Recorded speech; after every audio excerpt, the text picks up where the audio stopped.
Right here, Dad, just one more signature.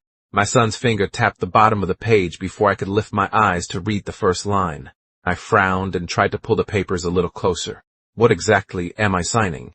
It's nothing important, he answered almost instantly. Just routine paperwork. The hospital needs it before they finish your discharge.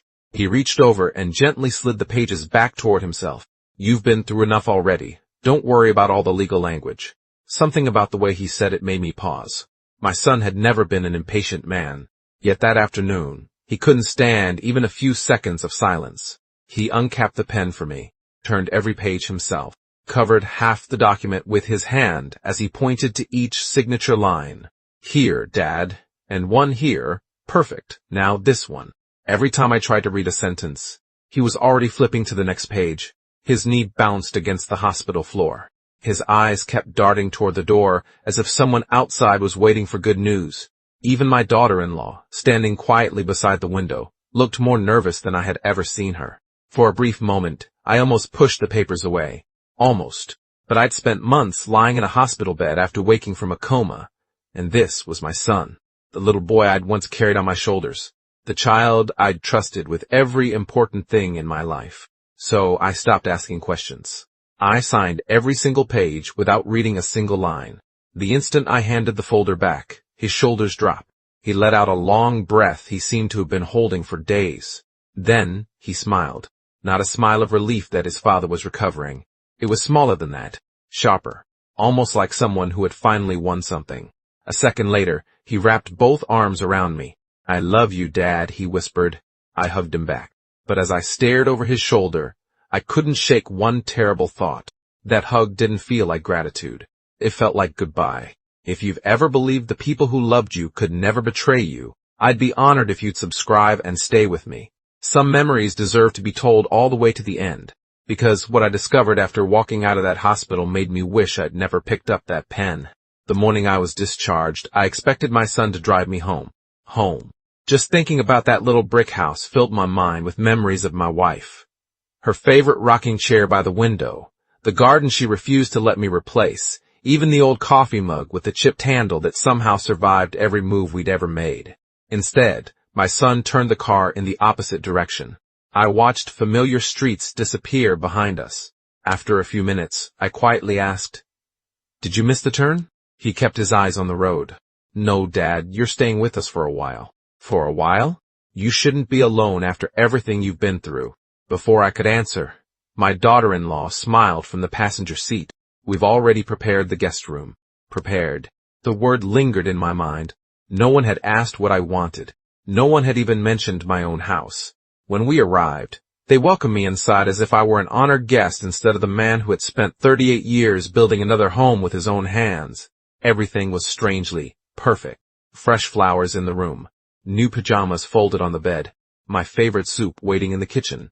It should have felt comforting. Instead, it felt rehearsed. That evening I wandered toward the front door, hoping to get a little fresh air. Before I reached the handle, my son looked up so quickly it startled me.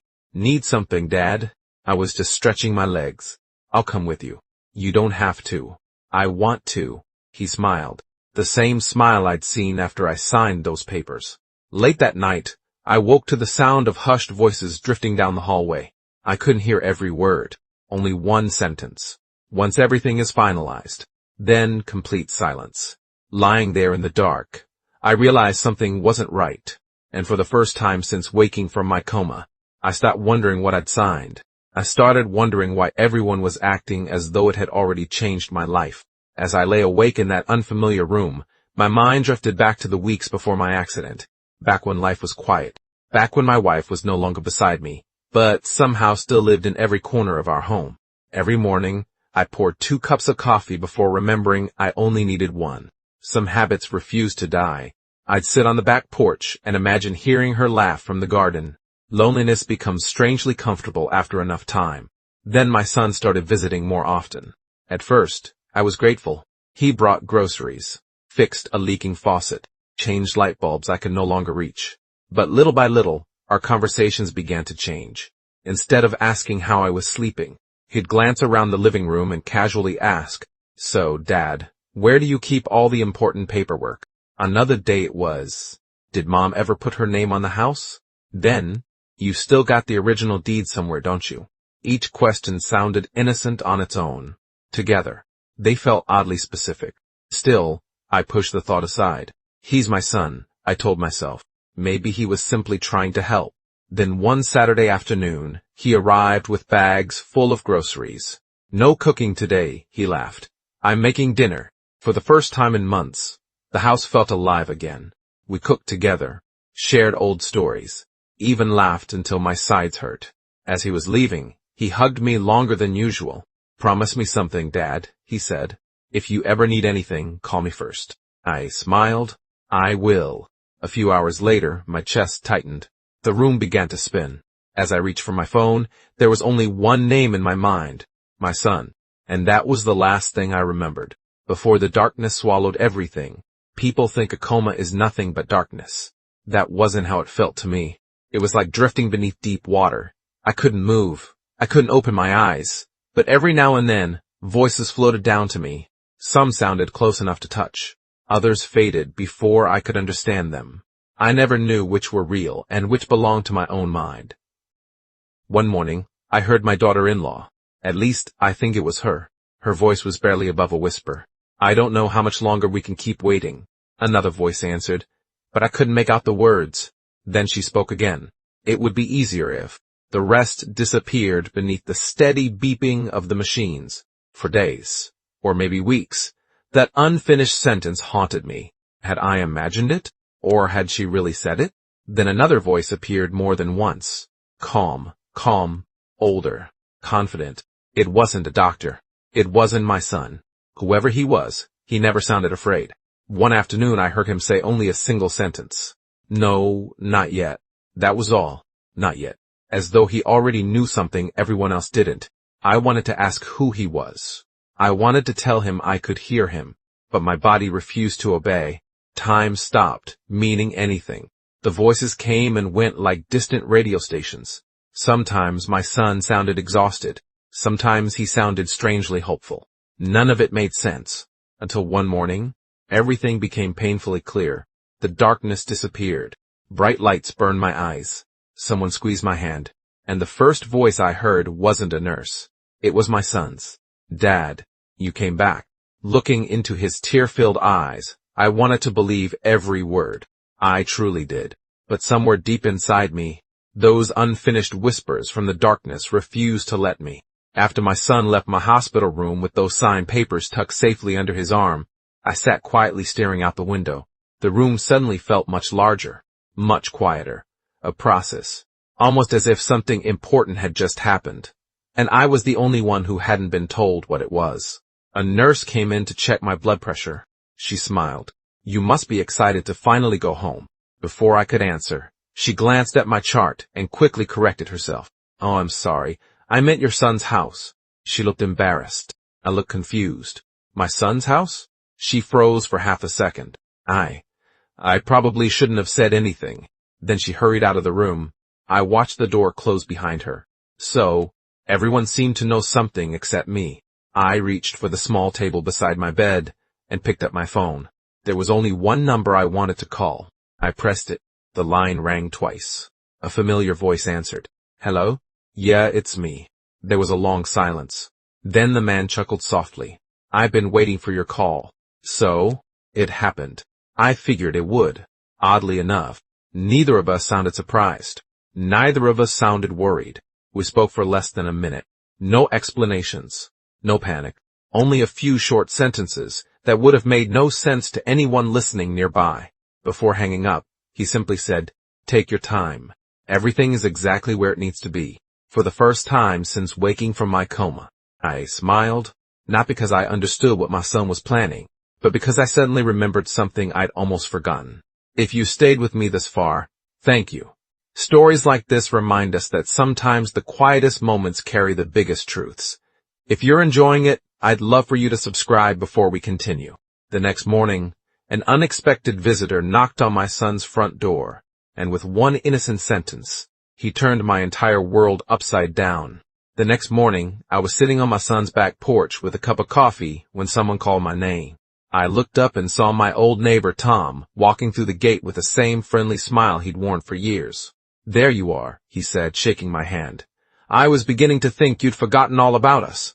"It's good to see you, Tom." "You too." He glanced toward the house. "I wanted to stop by before I headed out of town. We talked about the weather, my recovery, and how strange it felt to be back on my feet after months in a hospital bed." Then he laughed.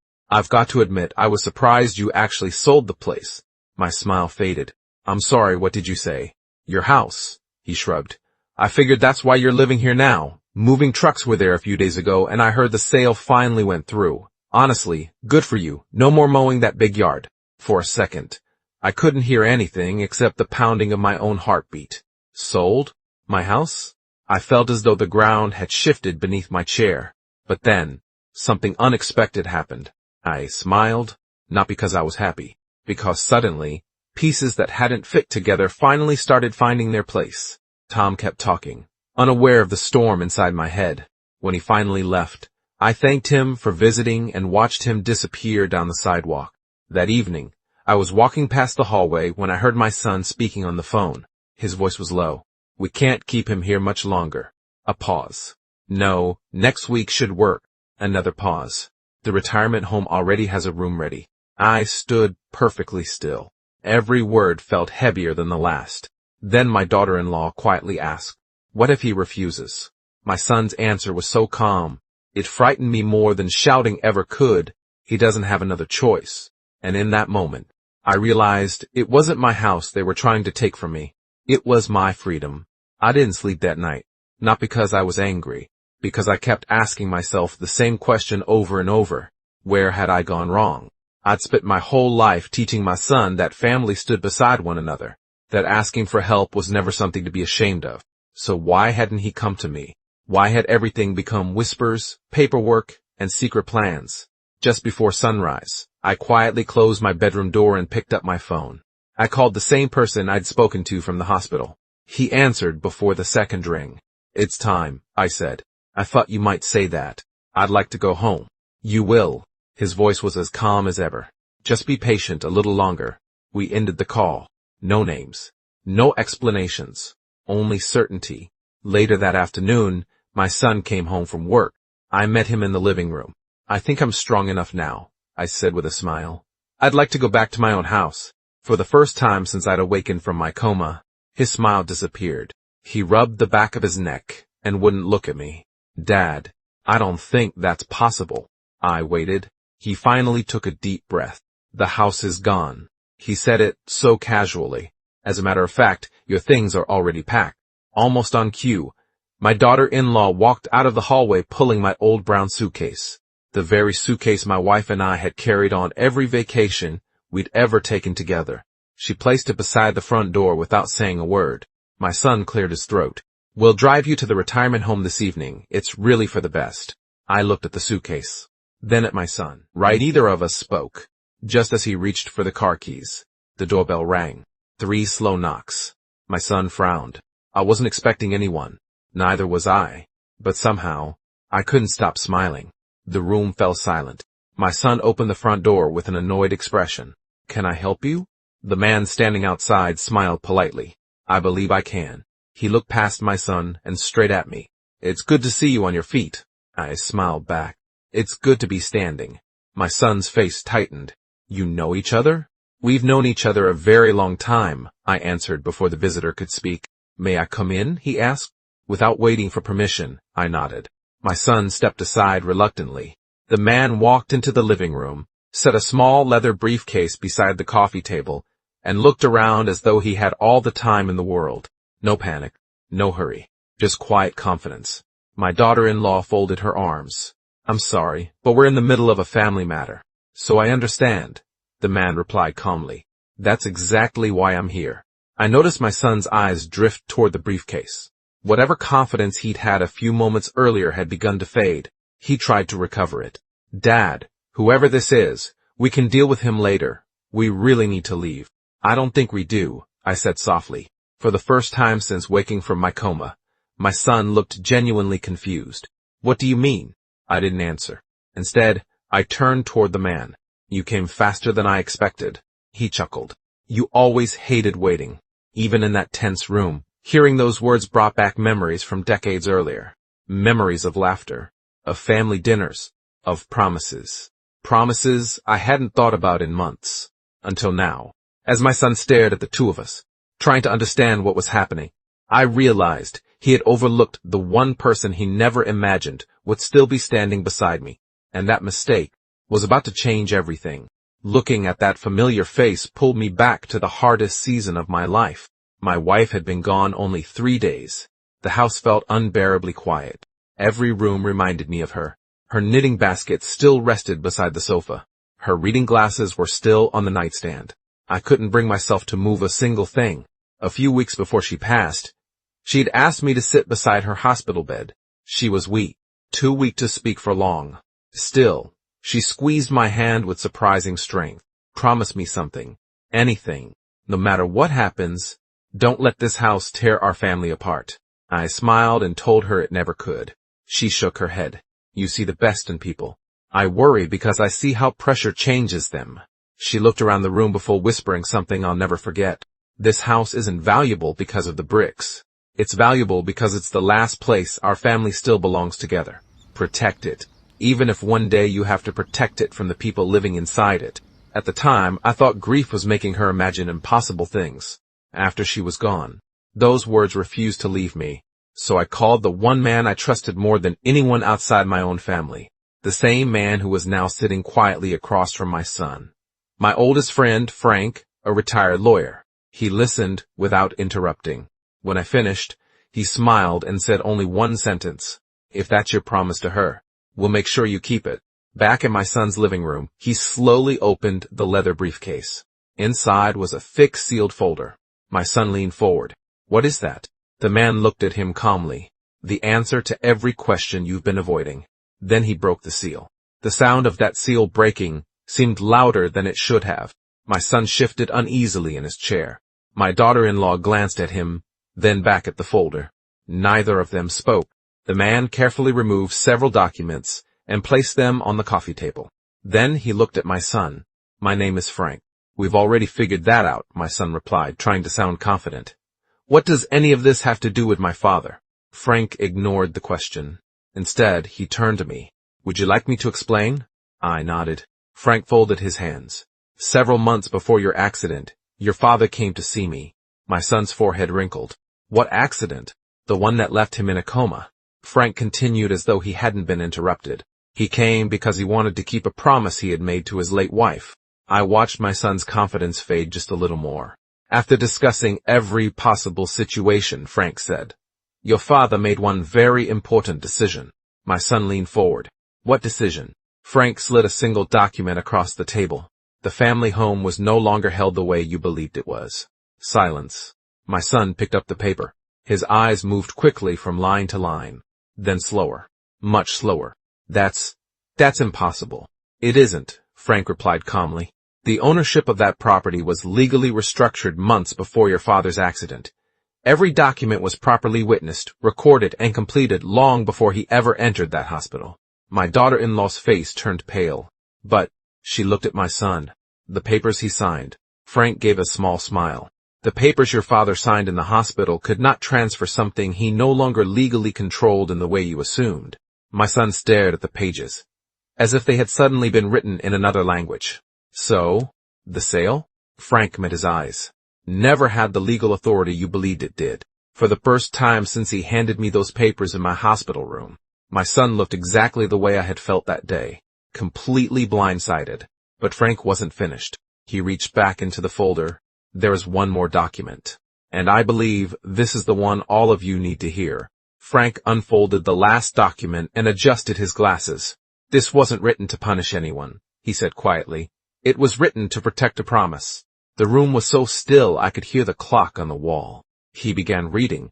If, during the lifetime of the owner, any person attempts to obtain ownership, control, or transfer of the family home through pressure, deception, or by taking advantage of the owner's medical condition or incapacity, such an attempt shall have no legal effect.